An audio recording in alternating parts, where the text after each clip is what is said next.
fit of extreme paranoia, I hid my notes on the opening of the vault and promptly forgot their locations.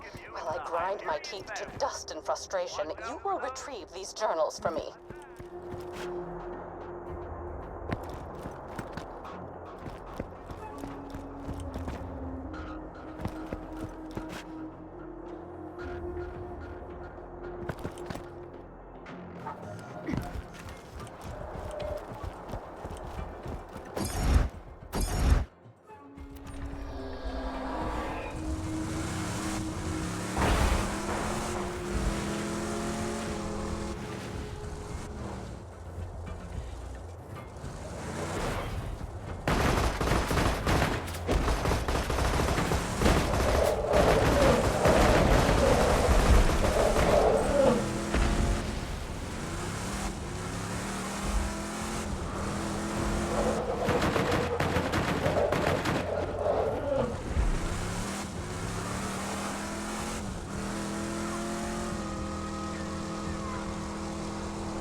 To die. Roland forcibly relocated me to Sanctuary for what he claimed was my safety, but the slackjaws who populate this city make my flesh scream. A young woman said hello to me today. I stared back at her, my mind screeching as I looked for a way to escape this unwanted interaction. As my face grew red with nauseous stress, a blood vessel popped in my nose and a jet of crimson shot out of my nostrils, splattering us both with blood. She screamed and ran away. Pleased as I was at the time, I fear causing fountains of blood to shoot from my face will not be a viable long-term strategy for avoiding conversation.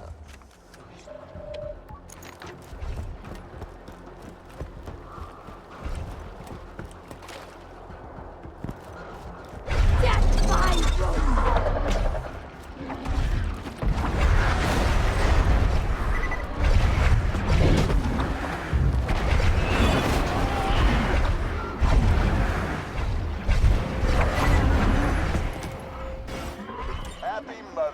To the greatest mom a master husband could ask for.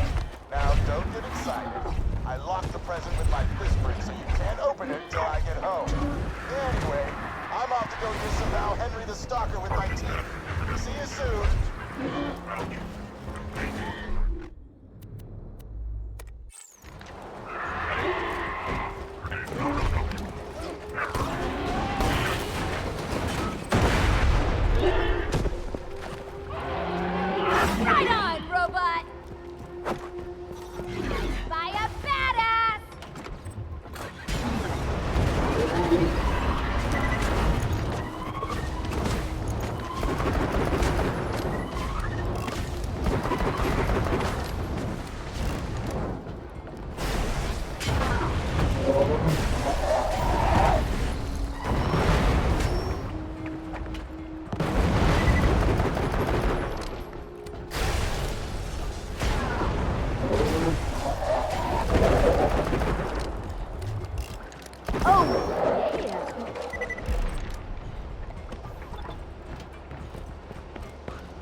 Occurred to me today as I was pinning a disemboweled skag to my front door to dissuade others from approaching it.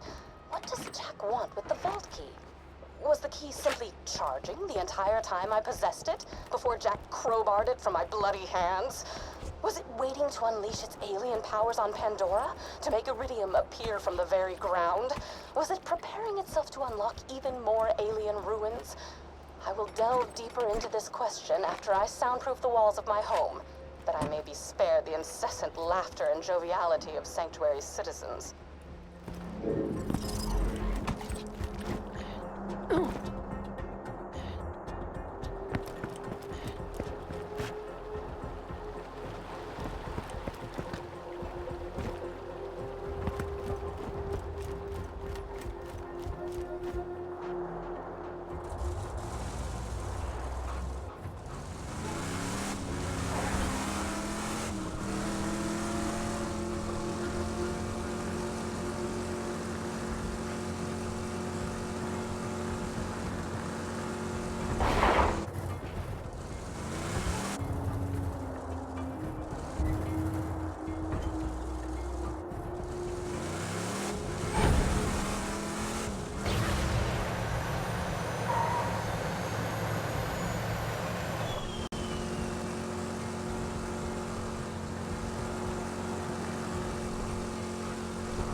I have uncovered legends of an ancient alien warrior. The legends tell of a magical key that can bring it back to life. If my hypotheses are correct, which they always are, the legends may be speaking of the vault key. Also, a young man told me I was pretty on my way back from the grocer's. The action was surprisingly tame. I only spent the next 3 hours dry heaving into a bucket.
Inasmuch as my grunts of social terror could be taken as human speech, but Roland did not seem to mind.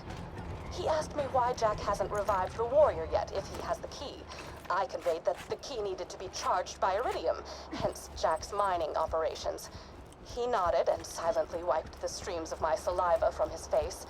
I returned home, confused not only at his lack of disgust toward my behavior, but my lack of disgust toward him. For the first time, I felt as if I could actually live in Sanctuary. For the first time, I feel as if I might be okay.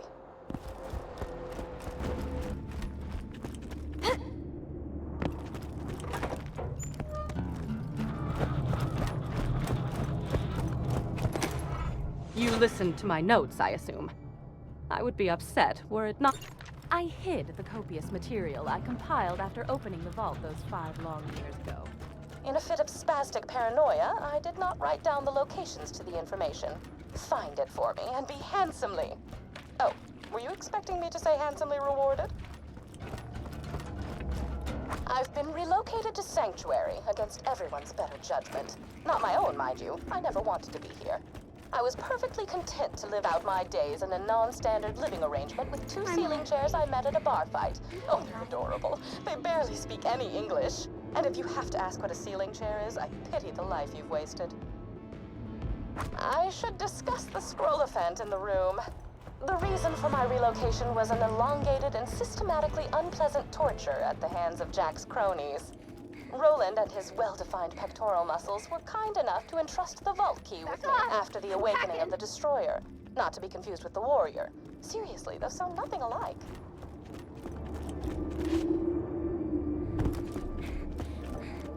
Oh, right. Torture. I asked nicely on several occasions to take proper precautions against bacteria on the instruments, but it fell upon idiotic ears. As they cut into my flesh over and over, I would fade in and out of consciousness and whisper to the ceiling chairs that it was going to be okay.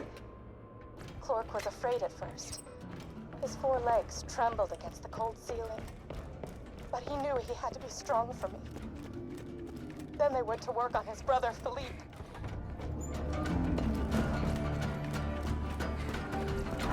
Philippe. Philippe was so brave. He was so brave for me when the rotary saws began to ply his legs from his body. Clork cried out for his brother, even when one of the torturers inadvertently sat on him and muffled his cries. The last thing Philippe said before he passed on to the great wooden beyond was, "I love you, Patty. I love you." And then he was gone. Get your health and shields right here. Set out. If you got the money, I'll save your gall-darn life. Next time you're bleeding to death, just think.